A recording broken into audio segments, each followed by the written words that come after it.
People like being in nice, dingy, dark places where they can just not care what people think, not care what they look like, when they're having a good boogie and that.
The idea was that we find this unusual space, do like some really interesting shows, and then disappear.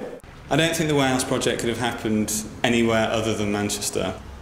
Because of the legacy, because of the hacienda, because music plays such an important part in the city's history.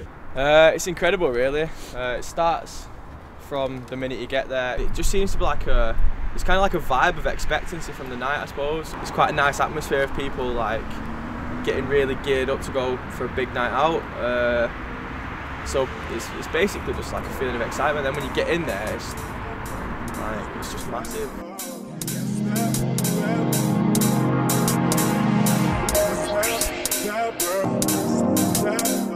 Everyone's just there to have a good time, enjoy themselves, get down dirty, dancing with each other, loving all the music, different DJs on every night.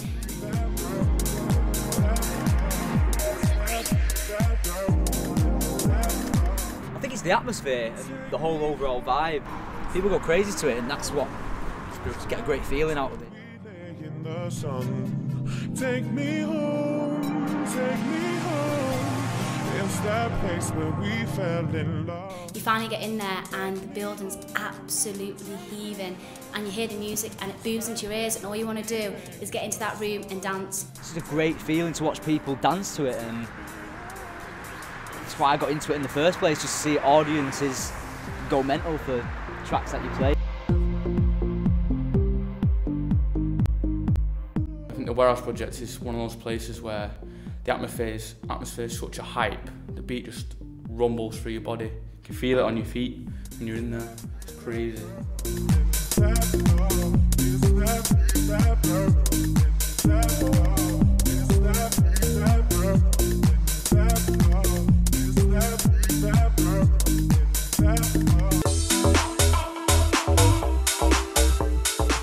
With the lights and the sound, you can just feel the bass through your entire body.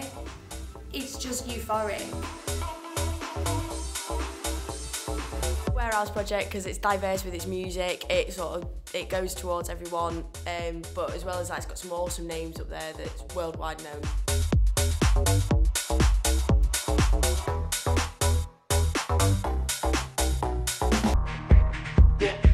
The venue is absolutely huge. Victoria Warehouse holds about 6,000 people, so it gets so crazy. Behind the decks, and we see a lot of people going mad to the stuff that we're playing. It's a good vibrant atmosphere to watch people just dancing and having a good time.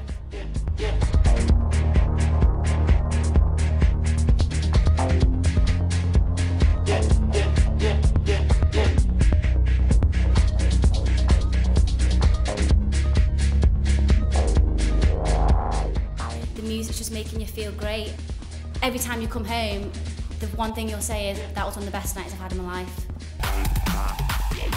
we know it's not going to last forever, and I think the moment we didn't spend our entire year planning it or putting that effort in, I think it would fade quite quickly, because it's like a real labour of love for everyone that's involved in it. We just want to keep kind of creating shows that have real impact with people. Manchester's got a huge legacy with dance music and, you know, music generally, and, you know, we kind of just want to be a part of that, really.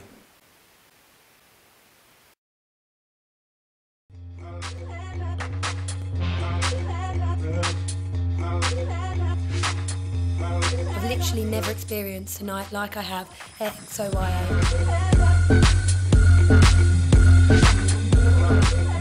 850 people, all in the same vicinity, and you know you're going to have a good night. There's like a family feel to it, because each week you get people coming down every week, and like there's some people that have been every single week without fail. They've been there.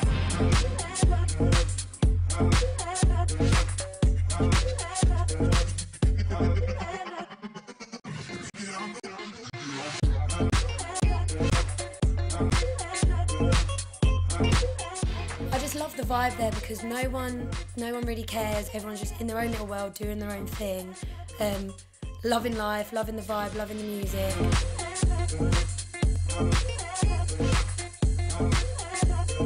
It holds a lot less people, which makes it sort of a lot more personalised.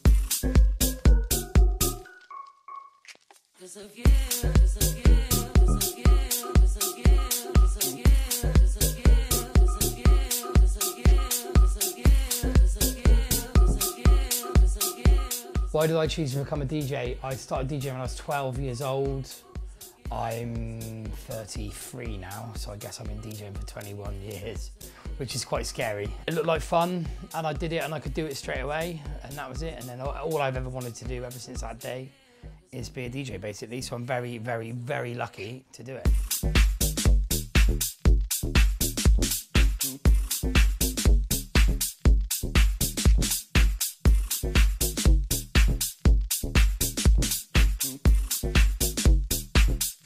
You know when you come out there, your ears are going to be ringing for the next 2 days, your clothes are going to be sticking to your body, but it's definitely worth it.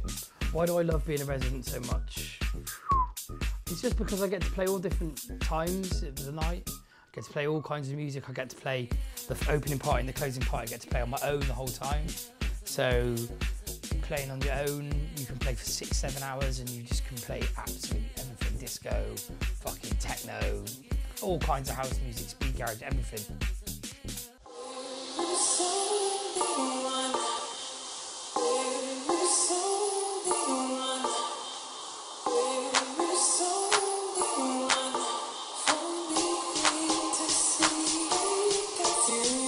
You know when you get in there, there's going to be people that just want to get off their head, and then you've got people that want to appreciate the music, and most of the time you've got people there who just want to appreciate the music, be in the moment, and just love it.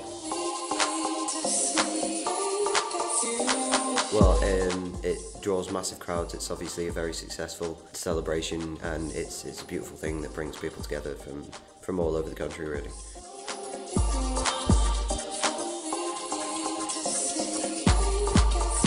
If I had to choose to play at one place in the UK, where would it be? Fuck. That's a good question, that is. I've never been asked that one before. I've got to say XOYO in London, like, it's been amazing.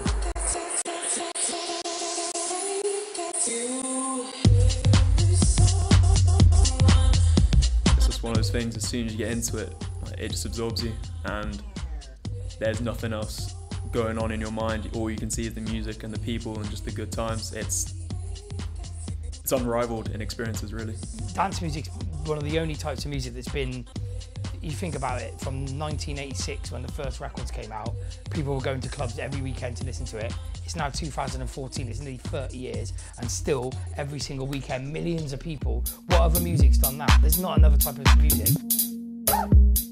House music, house and techno have been around since the mid-80s, and people still go out every weekend, so it will always keep going.